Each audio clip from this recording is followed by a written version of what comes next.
बातें करते हम खेतों की और उसके रखवाली की। बाग बगीचा फल फूलों और फसलों की हरियाली की। हम बीजों की बातें करते उत्तम जल संसाधन की। हम तकनीकी बातें करते फसलों के उत्पादन की। हर किसान का सपना सच हो जीवन सुखद बनाने को। गाँव-गाँव के हर आंगन का प्यारा सा ये दर्शन। कृषि दर्शन, कृषि दर्शन, कृषि दर्शन, कृषि दर्शन, कृषि दर्शन, कृषि दर्शन, कृषि दर्शन, कृषि दर्शन। जय हिंद किसान भाइयों, खेती बाड़ी की हर पहलू से रूबरू कराता हमारा खास कार्यक्रम कृषि दर्शन में सभी किसान भाई बहनों का स्वागत है। किसान भाइयों, आज बात करेंगे बकरी पालन की, साथ ही साथ गेहूं की कटाई और भंडारण के बारे में। लेकिन सबसे पहले देख लेते हैं कृषि समाचार। नमस्कार, कृषि समाचार में आपका स्वागत है। मैं हूं अंशुशिखा लकड़ा। आइए देखते हैं आज कृषि समाचार में क्या है खास। अधिक उपज के लिए कराएं मिट्टी जांच। जैविक खेती के लिए फसल सुरक्षा योजना होगी लागू। लतीदार फ्रेंच बीन की खेती के लिए अनुशंसित प्रभेद में लगाएं स्वर्णलता। अब समाचार विस्तार से। कृषि वैज्ञानिकों ने अधिक उपज लेने के लिए किसानों से अपने खेतों की मिट्टी जांच करवाने की अपील की है। मिट्टी के नमूने की जांच की सुविधा जिला कृषि विज्ञान केंद्र में उपलब्ध है। जांच में आए परिणाम के आधार पर मिट्टी का उपचार और उर्वरक प्रबंधन किया जा सकता है। कृषि के क्षेत्र में पेस्टिसाइड और फर्टिलाइजर का उपयोग कम करने और नवीनतम तकनीक के साथ जैविक खेती की दिशा में आगे बढ़ने के लिए फसल सुरक्षा योजना लागू की जाएगी। इस योजना से किसान ऋण मुक्त होंगे, साथ ही सूखा राहत से वंचित सभी किसान लाभान्वित होंगे। किसान भाई, यदि आप बत्तख पालन कर रहे हैं तो अंडा और मांस दो उद्देश्यों को ध्यान में रखकर बत्तख के नस्ल का चुनाव करें। अंडे के लिए खाकी कैम्बल, इंडियन रनर और नागेश्वरी, और मांस के लिए व्हाइट पैकिन, चाइना डक का चयन करना लाभकारी है। जी किसान भाइयों, अगर आप अंडे के लिए बत्तख का नस्ल का चुनाव करना चाहते हैं तो इसमें खाकी कैम्बल, इंडियन रनर और नागेश्वरी, इन सब नस्लों का चुनाव कर सकते हैं। अगर आप बत्तख पालन मांस के लिए करना चाहते हैं तो इसमें आप भिगोबा सुपर, जैसे व्हाइट पैकिंग की एक वैरायटी है, व्हाइट पैकिंग भी अंडे कर सकते हैं, चाइना डक कर सकते हैं, इसके अलावा मस्कोवी का चुनाव कर सकते हैं। लतीदार फ्रेंच बीन की खेती से अधिक उपज लेने के लिए 25 से 30 किलोग्राम बीज प्रति हेक्टेयर लगाएं। कतार से कतार की दूरी 75 सेंटीमीटर और पौधा से पौधा की दूरी 15 सेंटीमीटर रखें। बेहतर उत्पादन के लिए अनुशंसित प्रभेद में केटकी वंडर, बिरसा प्रिया, स्वर्णलता लगाएं। लतीदार फ्रेंच बीन की खेती के लिए अच्छी जल निकास वाली बलुई दोमट मिट्टी उपयुक्त है। अम्लीय मिट्टी में 1 माह पहले चूने का भुरकाव करें। बुआई के समय गोबर खाद 200 क्विंटल, नेत्रजन 40 किलोग्राम, स्फूर 80 किलोग्राम और पोटाश 40 किलोग्राम प्रति हेक्टेयर खेत में मिलाएं। साथ ही प्रति सप्ताह सिंचाई करते रहें। किसान भाई, बागवानी में निकौनी के लिए नूतन खुरपा नामक कृषि यंत्र का प्रयोग कर सकते हैं। इसकी कार्य क्षमता 6 से 8 डिसमिल प्रतिदिन है। आज की विशेष जानकारी है मिर्च फसल में फल छेदक कीटों के रोकथाम के बारे में। मिर्च फसल में फूल और फल लगने के समय फल छेदक कीट लगने का खतरा रहता है। कृषक भाई इस कीट के नियंत्रण के लिए प्रति हेक्टेयर 500 मिलीलीटर इंडोक्साकार्ब दवा से घोल बनाकर फसल पर छिड़काव करें। और अब एक नज़र राज्य के 5 प्रमुख शहरों के मौसम के मिजाज पर। आज राज्य के 5 प्रमुख नगरों के अधिकतम और न्यूनतम तापमान कुछ इस प्रकार दर्ज किए गए। रांची का अधिकतम तापमान। कृषि समाचार में आज इतना ही। अगले दिन अगले अंक में फिर मुलाकात होगी कुछ ताज़ा तरीन खबरों के साथ। तब तक के लिए दीजिए इजाज़त। नमस्कार, जोहार। कृषि समाचार में किसान भाई, आपने देखा मौसम का मिजाज, मंडी भाव और कृषि जगत में क्या कुछ नया हुआ है उसके बारे में जानकारी हम देंगे। लेकिन उससे पहले छोटा सा विराम, कहीं मत जाइएगा क्योंकि विराम में भी आपके लिए संदेश। भारत सरकार का हर प्रयास किसानों को दे रहा है एक नई आस। देश के किसानों की खुशहाली और उन्हें आत्मनिर्भर बनाने के लिए भारत सरकार समर्पित है।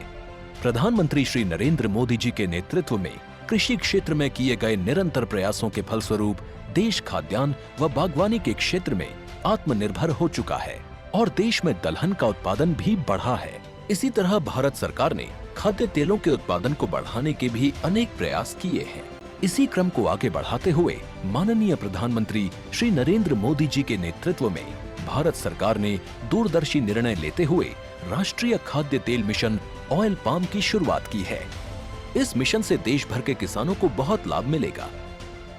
कृषि के पूंजी निवेश में वृद्धि होगी, खाद्य तेल आयात पर देश की निर्भरता कम होगी और रोजगार के नए अवसर पैदा होंगे।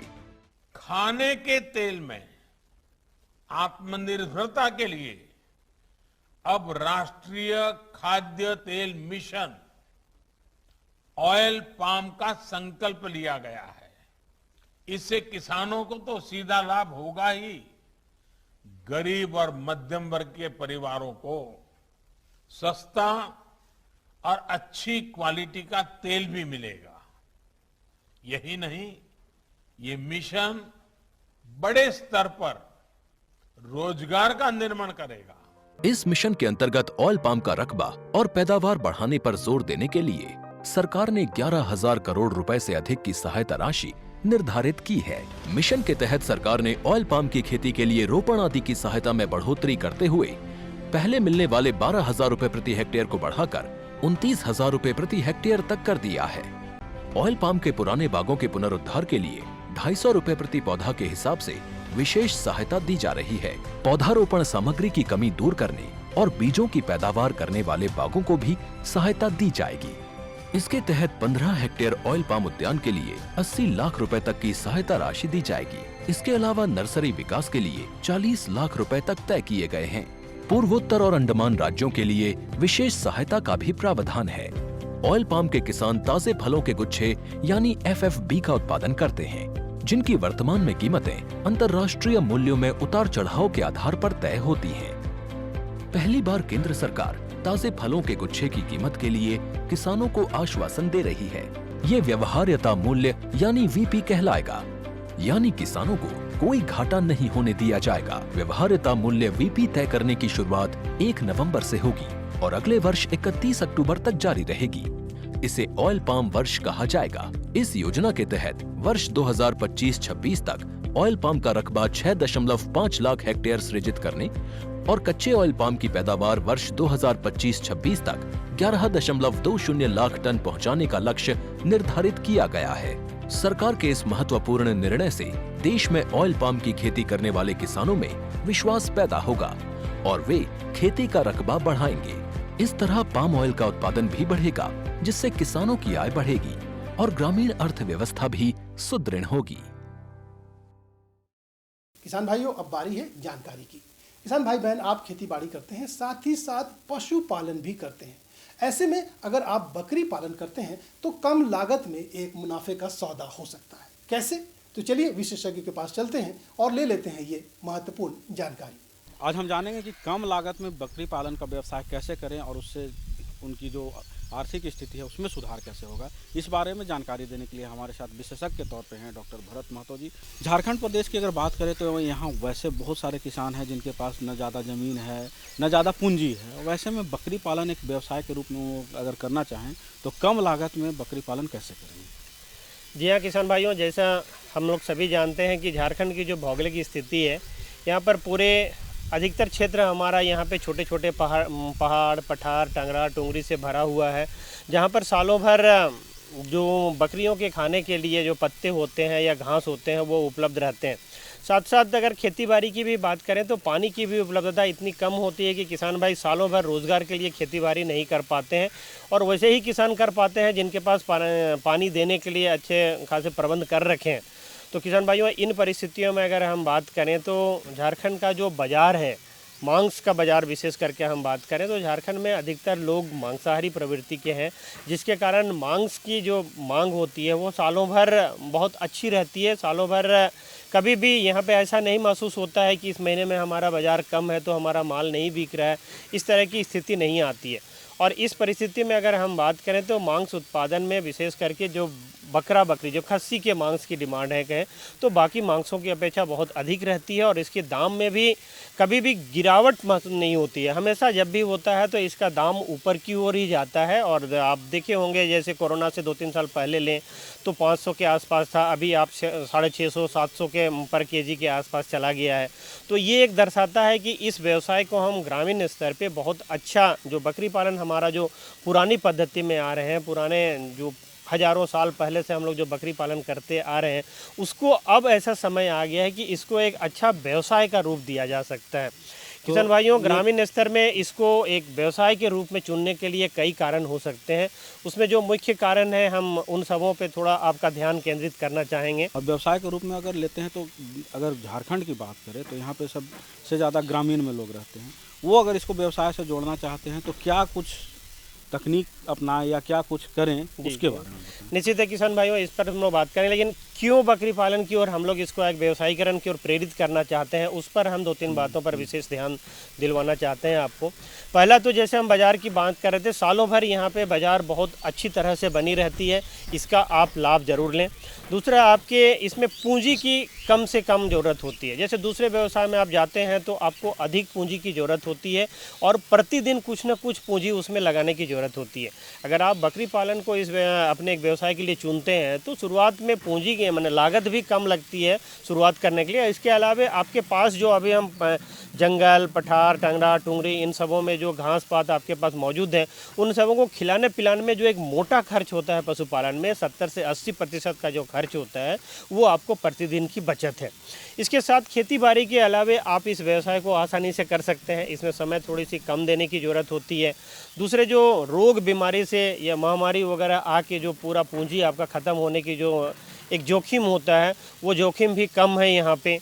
ये सभी को देखते हुए हम लोग आपको ये कहना चाहेंगे कि इसको अगर आप पशुपालन में कोई व्यवसाय चुनना चाहते हैं तो बकरी पालन को अभी आप चुनें तो अधिक से अधिक आप लाभ कमा सकते हैं। इसमें कई चीज़ों पर ध्यान देने की आवश्यकता है। जैसे अभी बात कर रहे थे कि इसको अगर हम व्यवसाय के तौर पे चुनें तो हम किन किन बातों पर ध्यान दें। तो इसमें पहला बात आप कोशिश करें ध्यान देने की कि आप नस्ल का चुनाव के में ध्यान रखें। हमारे यहाँ पर आप देखे होंगे ब्लैक बंगाल नस्ल के बकरियों का मांस का मांग इस देश में ही नहीं, बाहरी हमारे पड़ोसी देशों में भी इसकी अच्छी मांग है। तो आप अपने बकरी पालन के व्यवसाय में झारखंड प्रदेश में विशेष करके बात करें तो ब्लैक बंगाल नस्ल के बकरियों का ही चुनाव करें। दूसरा, आप आवास प्रबंधन पर ध्यान दें किसान भाइयों। हम लोग के यहाँ जो पारंपरिक विधि है उसमें हम लोग आवास प्रबंधन पर बिल्कुल ध्यान नहीं देते हैं, जिसके कारण उनका जो शारीरिक वृद्धि है वो भी कम होता है और रोग बीमारी भी थोड़ी सी अधिक होती है। तो आप आवास प्रबंधन इस तरह से करें जैसे कि आपके बकरियों का घर हमेशा सूखा रहे, साफ़ सुथरा रहे और हवादार रहे। बकरियों को साफ़ सुथरा और सूखे जगह पे बैठने की आदत है। आप अपने आवास के अंदर, जो बकरियों के आवास है उसके अंदर में किसी भी तरह का ऐसा व्यवस्था करें जिससे बकरियां थोड़ा ऊंचा में बैठ पाएँ, नीचे न बैठें, जिसका उसका शरीर भीगे नहीं, अंदर में आर्द्रता बहुत अधिक न रहे। इस तरह की चीज़ों का ध्यान रखेंगे तो आप आसानी से इसको बकरी व्यवसाय को बढ़ा सकते हैं। इसके अलावा खान पान का जो हम न्यूट्रिशन की बात करें तो ये भी बहुत इम्पॉर्टेंट होता है। हमारे यहाँ पे जैसे हम बात कर रहे थे, जंगलों में पेड़ पौधों की भरमार है, पत्ते आपको मिल जाते हैं बहुत, पर उसमें भी आप उस तरह के पत्तों को खिलाने में ज़्यादा अपनी ध्यान केंद्रित करें जिसमें प्रोटीन की परसेंटेज अधिक रहती है। प्रोटीन में भी विशेष करके आप अगर पहचानने में आपको दिक्कत होती है तो आप बहुत आसानी से पहचान सकते हैं। जिन पेड़ पौधों के बीज अगर 2 भागों में बढ़ जाते हैं तो आप समझिए उस तरह के पेड़ पौधों के पत्तों में भी प्रोटीन की मात्रा अधिक रहती है। मेरा मतलब है कि वे सभी लेगुमिनस क्रॉप्स होते हैं। आप जैसे आपके गाँव में बेर होते हैं, गम्हार है या सू बबुल है, इस तरह के पौधे अगर आपके पास रहते हैं तो इनके पत्तों को खिलाने में ज़्यादा पसंद दीजिए। और बाकी सभी घास भी आप उनके पेट भरने के लिए खिला ही सकते हैं, पर इन सबों में आपको बढ़ोतरी अधिक मिलेगी। इसके साथ साथ जो हम स्वास्थ्य प्रबंधन की बात कर रहे थे किसान भाइयों, उसमें भी थोड़ा सभी चीज़ों में ध्यान देने पर स्वास्थ्य प्रबंधन में भी आप जैसे अगर आवास प्रबंधन अच्छा करते हैं तो जो पतला पैखाना, थोड़ी बहुत बार बार चर्म रोग की बीमारी, सांस की बीमारी, इन सबों पे आप 80% आप कहें तो कम कर ही सकते हैं। पर कुछ ऐसे महामारी हैं जो बार बार आते हैं और बहुत अधिक संख्या में बकरियों की यानी मृत्यु हो जाती है उस स्थिति में, तो उन सबों के बचाव के लिए भी आप टीकाकरण पर अवश्य ध्यान दें। विशेष करके झारखंड में 3-4 बीमारियां होती हैं जिससे महामारी का रूप लेती हैं और बहुत सारी बकरियां प्रति साल मर जाती हैं। विशेष करके बात करें तो ये पीपीआर, ये गॉट पॉक्स जो बकरियों का चेचक है, इसके अलावा इंट्रोटॉक्सिमिया बीमारी, इन तीनों का ये टीका बहुत आसानी से उपलब्ध होता है और बहुत कम दामों में उपलब्ध होता है। तो इन सबों का प्रति साल आप टीकाकरण कराएं। सबसे प्राथमिकता दें पीपीआर को।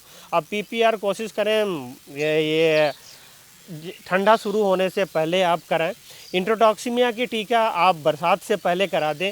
उसके बाद ठंडा खत्म होने के बाद या पीपीआर के 1 महीने के बाद में आप गोट पॉक्स का टीकाकरण अवश्य करा लें। इससे आपकी बकरियों में मृत्यु दर तो कम होगी ही, साथ साथ वृद्धि दर भी अच्छी रहती है। और इन सबों को और थोड़ी अच्छा बनाने के लिए, इनकी क्षमता और बढ़े, उसके लिए आप प्रत्येक टीकाकरण से पहले एक बार अगर आप बकरियों को कृमिनाशक दवा पिला देते हैं तो अच्छी रहेगी। ये तो बहुत ही अच्छी बात बताई कि रख रखाव कैसे करेंगे, खान पान में क्या बदलाव आएगा, आवास में क्या बदलाव आएगा।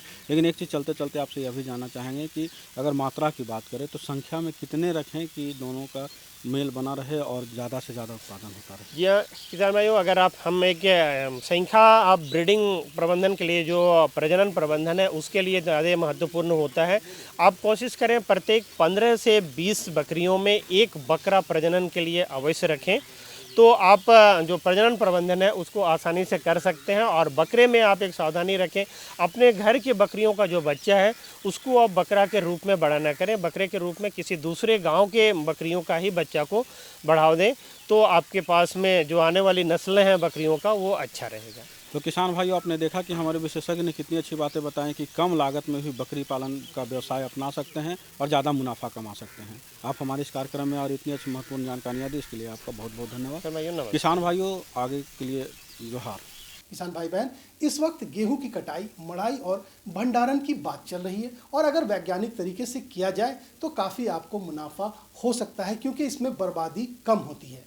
वैज्ञानिक तरीका कैसे है, क्या करना होगा, आपको सीधा अपने विशेषज्ञ के पास लिए चलते हैं और ले लेते हैं ये महत्वपूर्ण जानकारी। किसान भाइयों, आज हम बात करेंगे गेहूं के बारे में कि इसकी कटाई कब करें, मड़ाई कैसे करें और भंडारण करने का क्या तरीका है, क्योंकि हमारे किसान भाइयों का बहुत सारा नुकसान जो है कटाई के बाद हो जाता है, चाहे खरियान में हो चाहे स्टोरेज में हो। तो आज इन्हीं बातों पर चर्चा करेंगे कि इस नुकसान को कैसे कम किया जाए और आमदनी को यथावत रखा जाए। और इस महत्वपूर्ण विषय में बात करने के लिए आज हमारे साथ हैं विशेषज्ञ डॉक्टर नेहा राजन।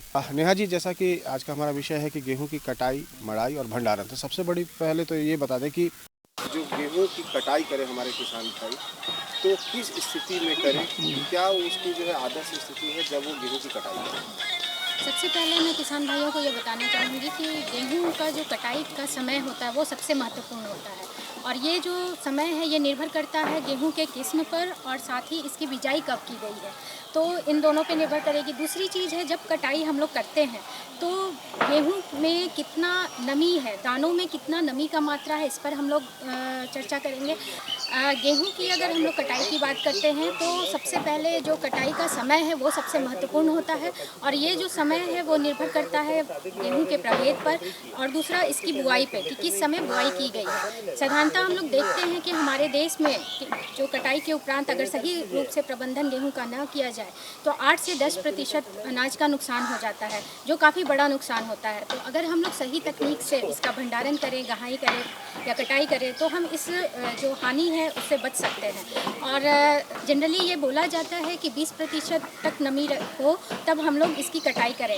अगर इस समय किसान भाई ध्यान से इसका निरीक्षण करें बालियों का, बालियाँ जब पीली पड़ने लगे, सुनहरी हो जाएं, तब इसकी कटाई शुरू की जाए। कटाई का जो समय होता है वो सुबह सवेरे करना चाहिए, और मेन चीज़ है कि हम लोग को ये देखना है कि नमी अगर इसमें ज़्यादा है तो इसमें कवक या फफूंद लगने की चांसेस ज़्यादा हो जाती हैं, इसलिए सही नमी का निर्धारण करते हुए हम कटाई करेंगे। ज़्यादा बालियाँ सूख जाती हैं तो उसमें हम लोग ये देखते हैं कि बालियाँ से जो दाने हैं वो गिरकर झड़ने लगते हैं, साथ ही साथ उसके जो अंकुरन है उसकी की समस्या भी हो जाती है, आटे की क्वालिटी की भी समस्या हो सकती है। तो इन सब बातों का ध्यान रखते हुए हम लोग कटाई की समय का निर्धारण करेंगे। लेकिन अगर भौतिक रूप से या घरेलू या ट्रेडिशनल वे से कैसे वो जानेंगे कि अब जो है गेहूं की कटाई करनी चाहिए? हाँ, तो किसान भाइयों को मैं बताना चाहूँगी कि जैसे ही बालियाँ पीली और सुनहरी पड़ने लगे, गेहूं को दाने को निकाल कर आप काट कर भी देख सकते हैं दांतों से